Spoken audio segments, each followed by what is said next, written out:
നമുക്ക് പൂക്കോട്ടൂര് സംഭവത്തിൽ ശക്തമായ നടപടിയില്ലല്ലോ. യവന്മാർക്ക് തോന്നിയാസം കാണിക്കാമല്ലോ. ഇതിനകത്ത് തന്നെ ഇപ്പോൾ ഒരു കൗണ്ടർ ഉണ്ടാക്കിയത് കണ്ടില്ലേ?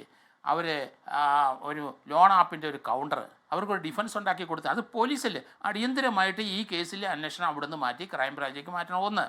രണ്ടാമത് SC/ST ആക്ടിൻ്റെ വകുപ്പൂടെ ചേർത്തും അതോടൊപ്പം തന്നെ അബറ്റ്മെൻറ്റ് ടു കമ്മിറ്റ് സൂയിസൈഡ് അത് 307 308 BNS അതുകൂടെ ചേർക്കണ്ടേ?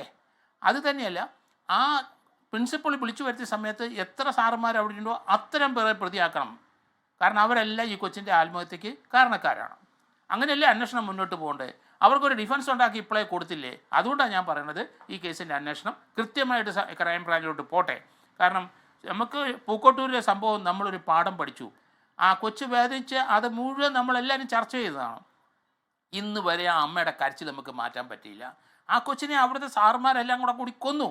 ഇവിടെ അത് തന്നെയല്ലേ നടന്നിരിക്കുന്നത്. അതുകൊണ്ട് ഇതിനകത്ത് അന്വേഷണം അടിയന്തരമായിട്ട് മാറ്റണം. അവിടുത്തെ SP കീഴിലുള്ള അന്വേഷണം നടക്കില്ല.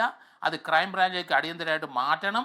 മറ്റൊന്ന്, ഇതിനകത്ത് SC/ST കൃത്യമായ വകുപ്പിനകത്ത് ഇടണം. അതുപോലെ തന്നെ അബറ്റ്മെൻറ്റ് കമ്മിറ്റ് സൂയിസൈഡ് ഇടണം. ലോൺ ആപ്പിൽ ആരാണ് ആ ലോൺ കൊടുത്തത് അവന്മാരെ കൂടെ ഇതിനകത്ത് പ്രതിയാക്കി ആ സൂക്കേട് കൊടുത്ത് തീർക്കണം. ഇങ്ങനെയാണ് അന്വേഷണം പോകേണ്ടത്. അതിനൊക്കെ പോലീസ് ധൈര്യം കാണിക്കണ്ടേ? നിർദ്ദേശങ്ങൾ വന്നതിന്റെ അടിസ്ഥാനത്തിലല്ലേ. ഒരു പയ്യൻ മരിച്ചു കിടക്കുമ്പോൾ അവന്റെ ശവസംസ്കാരം ചടങ്ങ് ജസ്റ്റ് കഴിഞ്ഞ വേറെ എഫ്ഐആർ ഇടേണ്ട കാര്യമുണ്ടോ അവിടെ? അതിന്റെ കൂടെ അന്വേഷണം പോരെ? ഈ പറയുന്ന ഉദ്ദേശം നല്ലതാണെങ്കിൽ. അതാ ഞാൻ തുടക്കം പോലെ പറയുന്നത്, FIR ഇടേണ്ട ആവശ്യമില്ല. ഇത് ഡിഫൻസ് ഉണ്ടാക്കി കൊടുത്തില്ലേ ഇവര്? ആ പോലീസ് ഉദ്യോഗസ്ഥരെ സസ്പെൻഡ് ചെയ്യണമെന്ന് ഞാൻ പറഞ്ഞത്. വികലമായി അന്വേഷണം നടത്തി ഒരു കുട്ടി വീണ് മരിച്ച് അത്രയും വിവരമുള്ളതെന്ന് പറയുന്ന ആൾക്കാരെല്ലാം കൂടി അതിനെ ഒരു സൂയിസൈഡിലേക്ക് നയിച്ച് അതിന് കാരണക്കാരായ ആൾക്കാരെ അവർക്കൊരു ഡിഫൻസ് ഉണ്ടാക്കി കൊടുത്തിരിക്കുകയല്ലേ ഇത്. അത് ഈ കേസിൻ്റെ ഒരു സ്റ്റേറ്റ്മെൻറ്റ് എഴുതിയാൽ പോരെ? ഇവരൊക്കെ ആരാണ് അന്വേഷണം പഠിപ്പിക്കുന്നത്?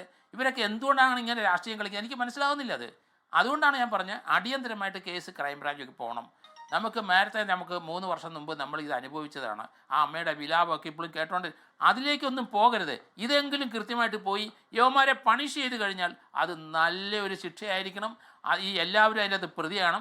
കുറേ നാൾ അവർ കോടതി കയറി ഇറങ്ങി വിട്ടുപോയാലും വേണ്ടില്ല, കയറി ഇറങ്ങി നടക്കുമ്പം മറ്റുള്ള അധ്യാപകർക്ക് അത് മാതൃകയാവും. അതിൽ ഇവിടെ മന്ത്രി ഉണ്ടല്ലോ, ഹയർ എഡ്യൂക്കേഷൻ, അവരെവിടെ ആയിരുന്നു? അതുപോലെ മെഡിക്കൽ ഡയറക്ടർ എവിടെ ആയിരുന്നു? അങ്ങനെയുള്ള കോളേജുകളിൽ എല്ലായിടത്തും ക്യാമ്പസിലെ പരിശോധന മാസത്തിലോ അല്ലെങ്കിൽ 3 മാസം ഒരിക്കലെങ്കിലും നടത്തണ്ടേ? അതൊന്നും ഇവിടെ നടക്കാറില്ല. ഇതിൻ്റെ മാനേജ്മെൻറ്റ് ആരാന്ന് പോലും ഒന്നും അറിയത്തില്ലല്ലോ അവിടുത്തെ സാറുമാർക്ക്.